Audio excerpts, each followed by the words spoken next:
Welcome to the Bourbon Van. I'm Phil. I'm Julie. It's a 90 proof battle at 9,000 feet.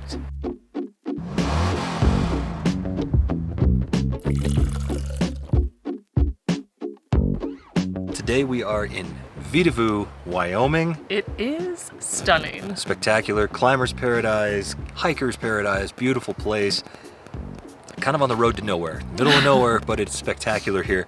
And we went to a liquor store in Laramie, Wyoming called Distilling, and didn't find a ton of stuff that we couldn't find elsewhere, but there was one bottle in particular that stood out, and it's something that we buy every time we see it in our travels. She's the very old Barton 90 proof. This is our favorite one of the very old Barton line, from 80 to 88 to 90 to 100. There's a bunch of different proofs. This is the one that we always seek out. We like it the best. And the other bottle that we found is Evan Williams 1783. This is a Heaven Hill bottle. This one here is a Barton product, of course. And both of these are right in the neighborhood of $20, at least everywhere that we've found them. I know that the very old Barton can be cheaper. So Heaven Hill versus Barton, 90 proof versus 90 proof. We love both of these bottles. Honestly, they're fantastic.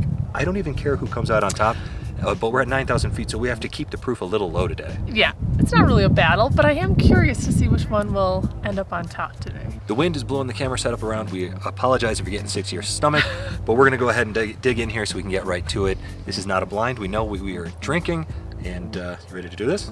Yeah, 1783. Here we go. We love this one because it's got some really nice flavor notes for a 90 proof, or big flavors for 90 proof. Big flavors for 90 proof. Coconut, peanut brittle, creaminess on the nose, yeah. very Caramel, nice. oaky. Let's do this. And vanilla, of course, all the things we like. Cheers. It's good.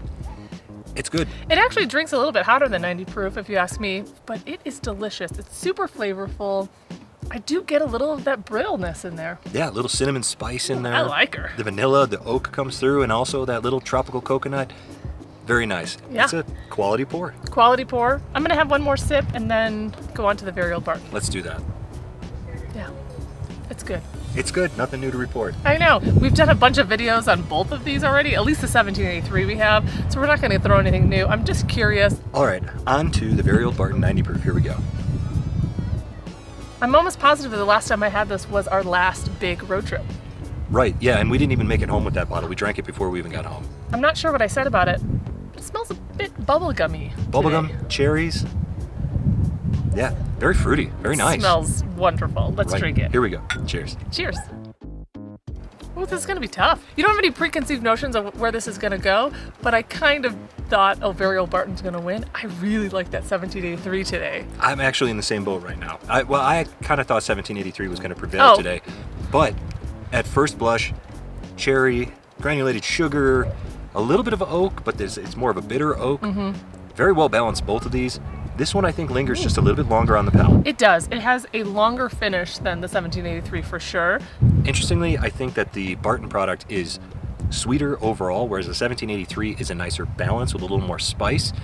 I'm gonna have to keep sipping here to figure this one out, but so far I'm leaning 1783. I agree with what you just said about the sweetness versus the spiciness and balance. Man, Phil's been like all in on the 1783, and not that I didn't think it was delicious, but I didn't really understand why he was just like so jazzed about it, and it's really good today. Yeah, I will say, I actually thought this was gonna be closer. I just took another sip of the 1783 and I'm all in. I'm gonna... I think this is a pretty quick decision for me. How do you feel? Yeah, I feel like I'm gonna go with the 1783, and I did think it was gonna be closer, and I actually thought the Barton was gonna win.